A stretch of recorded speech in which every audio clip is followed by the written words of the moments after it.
Hey everyone, Dave Johnson with Cyber North here with another episode of I Get Asked This a Lot. You notice there's no intro in this video, so to be honest, I don't like doing them. I'm not a video editor. I don't really want to be one either. I like doing these videos though, so I'm just going to go ahead and do these videos, and I'm not going to do much editing or anything else for that matter. Just get to the point. So it's been a couple of months since I've done a video, and I apologize for that. Part of it was I didn't like doing the video editing. There was holidays and everything else going on in the world. So that's that. There's also been some craziness going on around security with the whole SolarWinds thing. I'm not a security expert by any means. I'm an infrastructure guy, so but there are certainly some products out there that are security minded, and one of them being Cohesity, as well as Nutanix and HPE SimpliVity, and have some security aspects to them, if you would. So today I really want to just do something pretty basic, and that's talk about the Cohesity ransomware detection that's built into the product. You don't pay anything extra for it. The thing that you do need is you need to make sure that you're connected to Helios, which you can find out if you are right up here, and then sign into Helios. And you're just signing in with your support account when you sign into Helios. So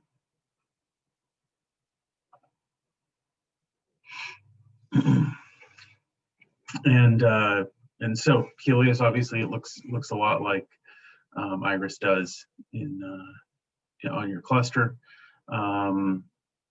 And if you have more than one cluster, you'll see them here, right? This is the one that we're talking about. These are some virtual editions that I've powered off. And to really get to the security stuff, right? A little drop down for your different dashboards.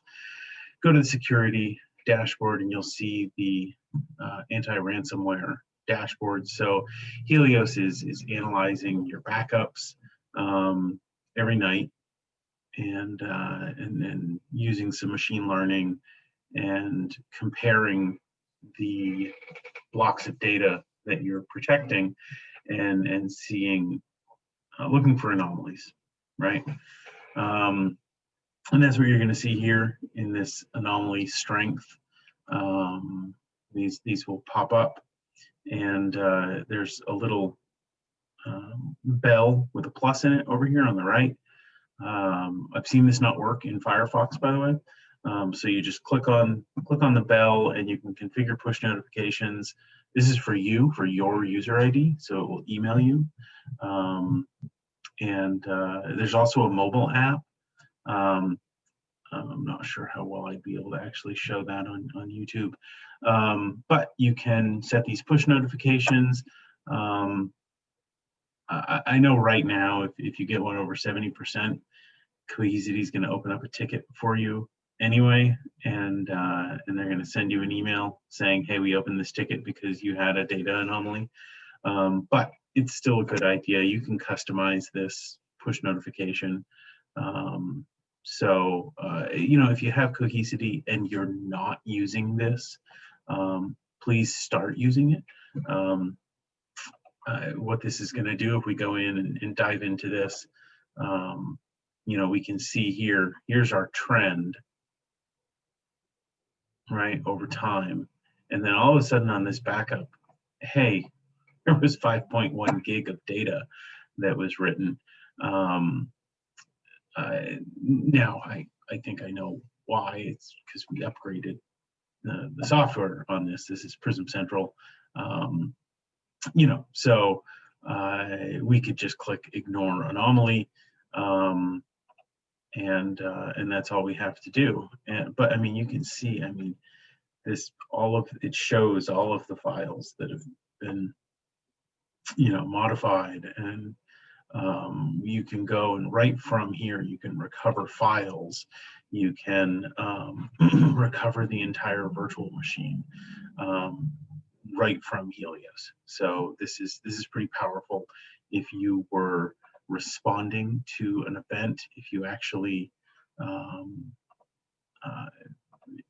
had an issue, right?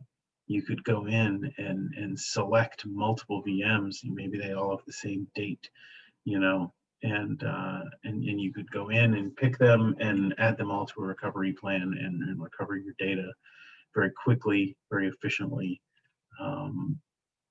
In some of the next videos that I do, I'm going to get into some of the other stuff that Cohesity has to offer around protecting you from bad actors, if you would.